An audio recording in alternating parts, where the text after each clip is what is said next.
Honourable ট্রাইব্যুনালে দুটো মামলা এবং কয়েকটা মিসকেস জন্য দিন ধার্য ছিল। রামপুরা মামলায় ওয়ারেন্ট এক্সিকিউশনের জন্য দিন ধার্য ছিল, ওয়ারেন্ট এক্সিকিউশন না হওয়ায় এটা আগামী 25 আগস্ট দিন ধার্য হয়েছে ওয়ারেন্ট এক্সিকিউশনের জন্য। আর শেখ হাসিনা, আসাদুজ্জামান খান কামাল এবং চৌধুরী আবদুল্লাহ আল মামুনের বিরুদ্ধে যে মামলাটা আইসিটি বিডি মিসকেস নাম্বার 2/2025 চলছে, মিসকেস না case number BD case number, সেইটার সাক্ষী গ্রহণের জন্য দিন ছিল। ইতিমধ্যে পূর্বে 5 জন সাক্ষী হয়েছে, এখন পর্যন্ত আমাদের তৃতীয় সাক্ষী হয়েছে, তার জেরা সেকেন্ড হাফে হবে। ওয়ালটন এখন দেশের সীমানা পেরিয়ে পৌঁছে গিয়েছে 50টিরও বেশি দেশে। ওয়ালটন, ঘরে ঘরে বিশ্বজুড়ে।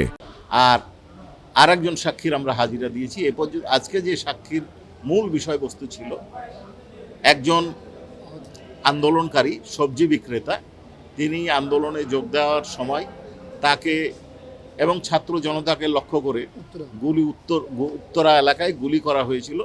তার মাথার পেছনে গুলি লেগেছিল, গুলিটা অনেক দিন পর বের করা হয়েছিল, সেই গুলিটা উনি প্রদর্শন করেছেন এবং সেই গুলিটা জব্দ যে করা হয়েছিল সেই জব্দ তালিকার সাক্ষী একজন এক্সামিন হয়েছে। আর একজন সাক্ষী যেটা দিলেন, এটা হচ্ছে খুলনায় আন্দোলনকারী, উনি খুলনার ঘটনার বর্ণনা করেছেন। সেটা হচ্ছে খুলনার আন্দোলনের চলার শেষ মুহূর্তে, অর্থাৎ 4 আগস্ট আন্দোলন চলার সময় মেয়রের বাড়ির সামনে, নগর ভবনের নিকটবর্তী মেয়রের বাড়ির সামনে প্রথমে পুলিশ আত্মসমর্পণ করে।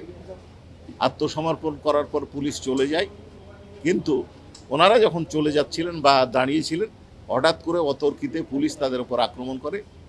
এই ছেলেটার তার যে জখম, শটগান দিয়ে গুলি করলে তার পিঠে অসংখ্য গুলি আছে, সে অনুমান করছে যে সেই গুলির সংখ্যা 500-র বেশি হবে।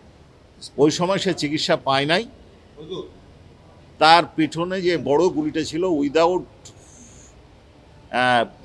মানে কে বলে অ্যানাস্থেসিয়া প্রয়োগ ছাড়াই, তাকে অজ্ঞান না করেই, অপারেশন থিয়েটারে না গিয়েই তার পিছন থেকে হাত দিয়ে এটা বের করা হয়েছিল এবং অন্যান্য কারণে তার চিকিৎসা ব্যাহত হয়েছে। পরবর্তীতে তাকে খুব যশোর সিএমএইচে চিকিৎসা দেওয়া হচ্ছিল।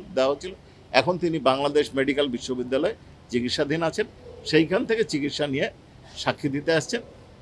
যে 3 জন সাক্ষী দিয়েছেন তার একজন হচ্ছেন জব্দ তালিকার, আপনাদেরকে বলেছি, এবং যে 2 জন সাক্ষী এখন বক্তব্য দিলেন, তাদের এই ঘটনার জন্য যারা দায়ী, অর্থাৎ সাবেক প্রধানমন্ত্রী শেখ হাসিনা, সাবেক স্বরাষ্ট্রমন্ত্রী আসাদুজ্জামান খান কামাল, পুলিশের আইজিপি চৌধুরী আবদুল্লাহ আল মামুন, সাবেক সেতুমন্ত্রী ওবায়দুল কাদের, তারপরে তালুকদার আব্দুল খালেক, পুলিশ কমিশনার খুলনা, অর্থাৎ যারা এই ঘটনার জন্য দায়ী, সকলের বিচার দাবি করেছেন।